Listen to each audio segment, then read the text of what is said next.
And we are back here on Open. Right now as we speak, Christopher Wray, who is the FBI director nominee, is meeting with the Senate confirmation. His confirmation hearings are taking place right now in Washington, D.C. Also out of Washington, President Trump's Commission on Voter Integrity has created some concern between voters and election boards throughout the nation. Now, in some states, there's been a noticeable increase in voters unregistering. In Colorado, one of the states that has agreed to share voter information, it's seen 270 voters actually cancel their registration, according to thinkprogress.org. Also, talking about Russia, and here to join us talking about this topic and a whole lot more, Lee Bynes, our political commentator, and good to have you. Good to be back. Let's start off as we talk right now. Christopher Wray, I should say FBI director nominee in Senate hearings. What can we expect coming out of here? Difficult to say because right now, depending on how things go with going with these investigations, is going to have a large effect on how Donald Trump accepts this new person. It's going to be difficult to find out how long he lasts if confirmed. So that's pretty much a wait and see situation. And when we talk about Christopher Wray, obviously we know former FBI Director James Comey going through a lot in terms of the whole controversy surrounding him. How much is going to be pressure on Wray, given the fact that he's taking the place of an embattled FBI director? Well, you know, it may be less pressure on him than one would think, simply because of the fact that these investigations are ongoing and the fact that they're at this particular time are heating up. If Donald Trump decides that he wants to cause problems or have his surrogates give this individual a difficult time, it's going to be extremely noticeable. I think the Democrats are on the other side of the aisle are going to be extremely quiet on that and kind of like wait and see if they're smart, let's put it that way, and wait and see how things turn out.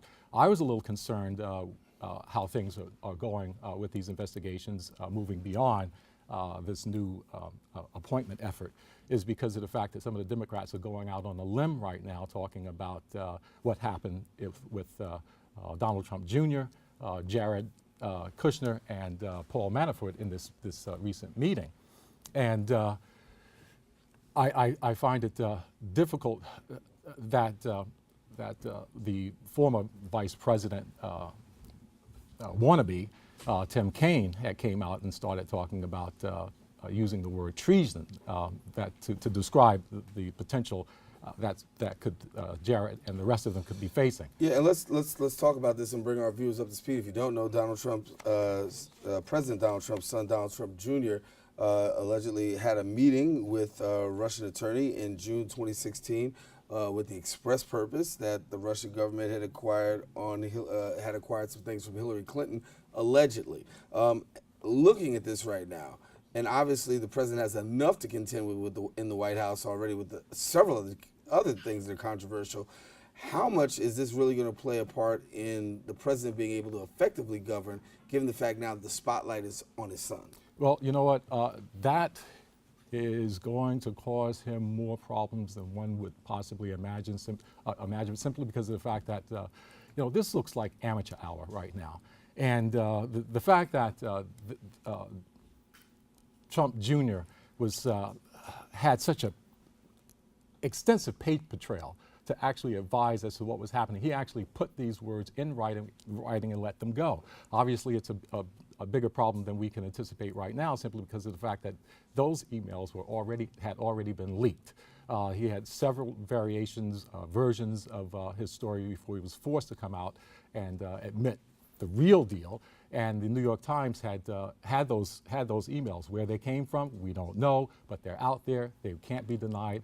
Donald Trump Jr. tried to get out front, which is a smart thing to do, because the last thing he wants to do is to find himself inside of an investigation situation himself, where he has to testify under oath and has to admit these things later on.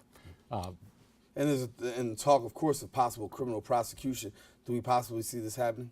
I don't see that happening necessarily with with Donald Trump Jr. simply because that he's not a member of the administration. He's still working and running his father's businesses. However, his son-in-law, Jared Kushner, was also in that room. He does have the highest level of security clearance, and that could be a problem if he is not wise enough to know that you do not meet with an adversary no matter what they're offering. The big mistake that Trump Jr. made, as well as Jared and Paul Manafort, was the fact that they were willing to deal with a foreign nation. If you're working with Vladimir Putin, you must understand that this person does not have the United States' best interests at hand. If he was in fact trying to deliver dirt on Hillary Clinton, that was obviously he was trying to sway the election in the direction of Donald Trump.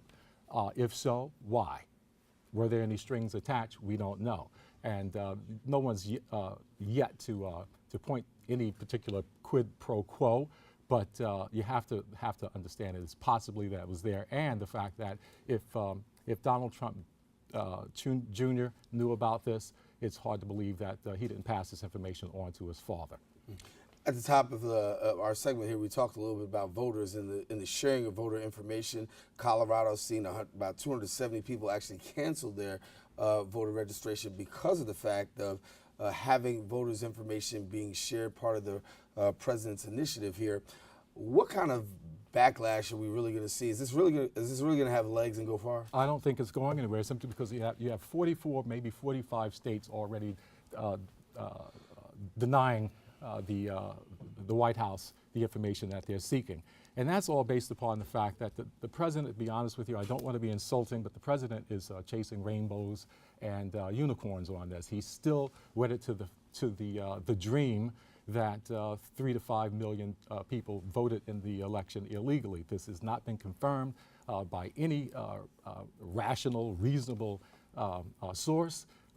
He's basing this primarily on the fact that he feels that his presidency has been legitimized because he didn't win the popular vote. So if you throw in the 3 to 5 million people that supposedly voted for Hillary Clinton, that's his argument. He wants to supposedly get to the bottom of something that does not exist, and that's the reason why the states are going against him on this one, because to give that much of the public's private information, they want to know everything.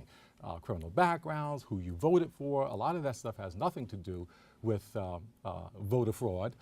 There's no evidence of it. If anything, there's more evidence of voter suppression than anything else. And if anybody wanted to look into that, you'll find some meat on the bones to chew. This is just to please Donald Trump, and it's another diversion from what's going on with all of the investigations and the fact that his administration is getting virtually zero done on any level.